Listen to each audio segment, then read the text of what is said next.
Jewellers का chart देखिए, in fact हम पिछले कुछ दिनों से ये इस पे चर्चा भी करते आए हैं। Q3 रिजल्ट के बाद इसमें एक गिरावट देखने को मिल रही है। आज भी गिरकर कामकाज कर रहा है। लूजर्स में शामिल कल्याण ज्वेलर्स पे आपकी क्या रहेगी? चार्ट क्या इंडिकेट कर रहे हैं फिलहाल? क्या ये जो गिरावट है इसमें कुछ गड़बड़ी देखने को मिल रही है या फिर अभी ये वैल्यूएशन वाइज सही लग रहा है, बेट लगाई जा सकती है इसमें? नहीं, it's an avoid chart Shreya ji. काफी खराब चार्ट है। इनफैक्ट जिस हिसाब से टॉप में यहाँ पे फॉल आया है 770 780 के लेवल से, जिस हिसाब से इसमें गिरावट आई है, और हम देख रहे हैं कि पिछले 9-10 दिनों की गिरावट अभी भी थमी नहीं है और प्रेशर डे बाय डे बढ़ रहा है। तो रिटेल ट्रेडर्स को ये स्टॉक से बिल्कुल दूर रहना चाहिए। फिलहाल इसमें हमें हाथ नहीं लगाना चाहिए।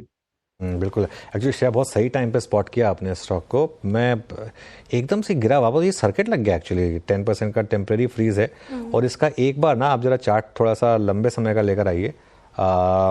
लेट्स से 1 महीने का चार्ट कल्याण ज्वेलर्स का, 14 डे आई थिंक और ज़्यादा प्रोमिनेंट होगा।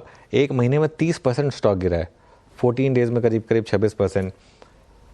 कंपनी की एक कॉन कॉल हुई थी जिसमें स्पेसिफिकली उनसे पूछा गया था कि कुछ किसी फंड मैनेजर को आपने कुछ गिफ्ट विफ्ट दिया था क्या, ऐसा कुछ दिया था क्या, जिस पर ऑब्वियसली कंपनी ने कुछ क्लैरिफिकेशन दिया था।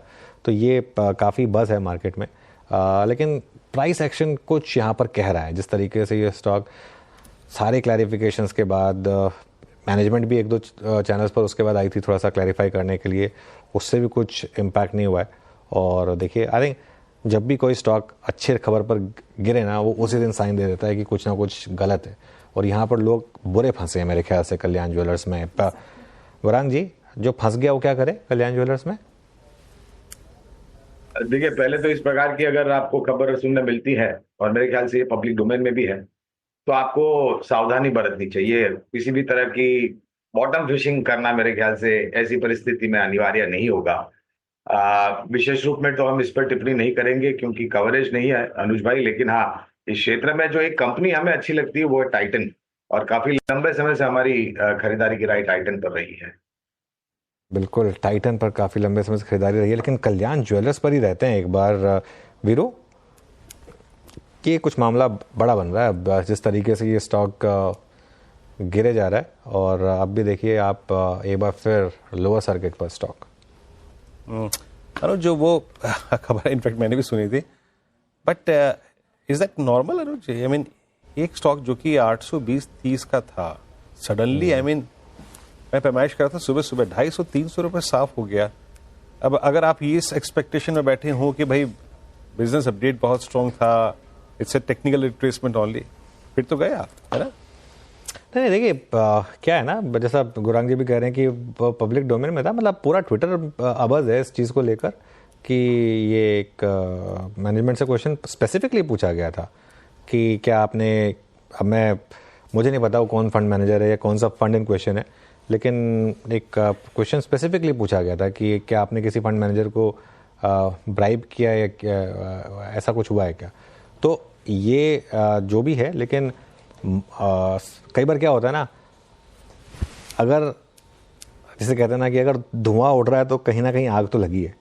अब वो कहाँ लगी है ये पता नहीं, है ना। स्मोक विदाउट फायर तो होगी नहीं, और ऐसा भी नहीं है कि 800 रुपये से एकदम से स्टॉक इस तरीके से गिर जाएगा। अच्छा, एक और चीज़ है कल्याण के केस में। कल्याण का 2 साल का चार्ट लेकर आइए जरा एक बार।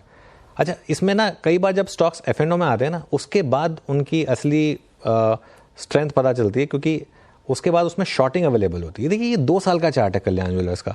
अब अगर आप इस 2 साल के चार्ट को देखेंगे ना, और थोड़ा दूर से देखेंगे, मतलब एकदम करीब जाकर नहीं देखेंगे जिसमें वो आपको लास्ट की लाइन क्लियरली दिखाई देगी, अगर आप इसको थोड़ा दूर से देखेंगे ना, आपको लगेगा क्या शानदार स्टॉक है यार, मज़ा आ गया। 2 साल में मतलब ये स्टॉक 350% ऊपर है।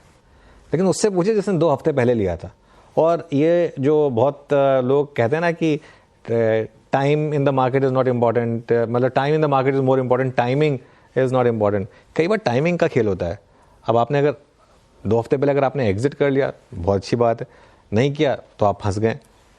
आपके पास अगर ये स्टॉक 2 साल से है, आप फिर भी जो भी, ठीक है, पेन टॉप से पेन रही होगी, लेकिन उस लेवल की पेन आपकी नहीं रही होगी। सबसे ज़्यादा पेन किसकी होगी? सबसे ज़्यादा पेन उसकी होगी जो परसीव्ड अच्छे नंबर्स देखकर, और नंबर्स वाकई में अच्छे थे, परसीव्ड अच्छे नंबर्स देखकर जो ऊपरी मोमेंटम में स्टॉक में एंट्री कर गया। इसके लिए ना एक चीज़ जो मैं कई बार लोगों को पहले बोलता रहा हूँ और आगे ही बोलूँगा, स्टॉक की पोजीशनिंग काफ़ी मैटर करती है। जब न्यूज़ आती है उस समय पोजीशनिंग क्या होती है स्टॉक की, वो काफ़ी मैटर करती है। और किसी भी ट्रेड में आप कभी भी एंटर करें, स्टॉप लॉस काफ़ी मैटर करता है, स्पेशली F&O वाले स्टॉक्स में, क्योंकि वरना फिर इस तरीके का हाल हो जाए और अगर आप स्पेशली लेवरेज पर हो तो सीन बुरा हो सकता है। देखिए किस तरीके से, और पता नहीं है 10% पे भी यहाँ पर अब ये रुकेगा या नहीं रुकेगा, क्योंकि 10% की तो टेम्प्रेरी फ्रीज होती है वीरो F&O स्टॉक्स की, उसके बाद वो फ्रीज खुलती भी है। उसके बाद किस तरीके का मूव आएगा ये कहना थोड़ा सा टफ ही है। इसमें वीरो कुछ ऑप्शन डेटा कुछ और बता रहे हैं क्या आपको? थोड़ा इसी पे रहते हैं इस समय जरा। हाँ, मैं इनफैक्ट अनुज ये भी पूछ रहा था, आई मीन ऑप्शन डेटा मैं तो अभी निकालूंगा इस पे, बट आपको याद होगा जरा प्लीज एक बार टाइटन और कल्याण के क्रॉस चार्ट फायर कीजिए। इसकी स्ट्रेंथ के साथ एक दौर ये भी चला कि टाइटन उस पर काफी वीक पड़ गया था। इनफैक्ट इसी मंच पे शायद हमने भी प्रश्न किया था कि क्या इस वक्त टाइटन को, जहां पे बाकी I mean watch segment, eyewear segment थोड़ा सा प्रेशर में, क्या वरीयता, प्राथमिकता, इंपॉर्टेंस इस वक्त कल्याण को दें? तो मेरे ख्याल से अनुज इस वक्त अगर थोड़ा सा स्केप्टिकल आप कल्याण को लेकर हैं तो माइट भी वो फोर्सेस थोड़ा सा टाइटन की तरफ झुकाव करें, है ना? ये भी एक टेक्निकल क्वेश्चन हो सकता है। बिल्कुल होगा, बिल्कुल होगा। आई थिंक मुझे एग्जैक्टली याद नहीं किसने ये व्यू लिया था, लेकिन जिसने भी वो व्यू लिया था उसको हैट्स ऑफ, क्योंकि ये 6 महीने पहले की बात है जब मुझे किसी ने कहा था कि अब टाइम आ गया कल्याण से निकलकर वापस टाइटन में जाने का, क्योंकि उस समय कल्याण का मार्केट कैप जो था वो करीब करीब 80,000 करोड़ हो चुका था। तो 80,000 करोड़ का उस समय कल्याण का मार्केट कैप था। टाइटन का आज की डेट में मार्केट कैप करीब करीब 3 लाख करोड़ है, और टाइटन कहीं बड़ी कंपनी है इसके मुकाबले, कल्याण के मुकाबले, और कहीं बड़े ग्रुप से आती है, कहीं बड़ी मैनेजमेंट पेडिग्री है उसकी। तो ये बात आपकी बिल्कुल सही है वीरू की, अगर थोड़ा सा लोगों का ध्यान वापस चेंज हो रहा होगा और कल्याण से निकलकर शायद जा रहा होगा वापस टाइटन में। एक बार कल्याण पे ही रहते हैं जरा, एक और व्यू लेते हैं इस पर। गाबा सर, नॉर्मली जब इस स्टॉक्स इस तरीके से गिरते हैं तो, और जो इतने चले हुए होते हैं, उसमें फिर किस तरीके के पैटर्न्स ढूंढे? मतलब कैसे पता चलेगा कि ये स्टॉक जो है अब इसमें गिरावट खत्म हो रही है? एक बात तो क्लियर है, ये जो 10% सर्किट जो लगा है आज, ये आपने बेचा और मेरे बेचा उससे नहीं हुआ, ये कभी बड़े प्लेयर्स ने बेचा इसीलिए हुआ।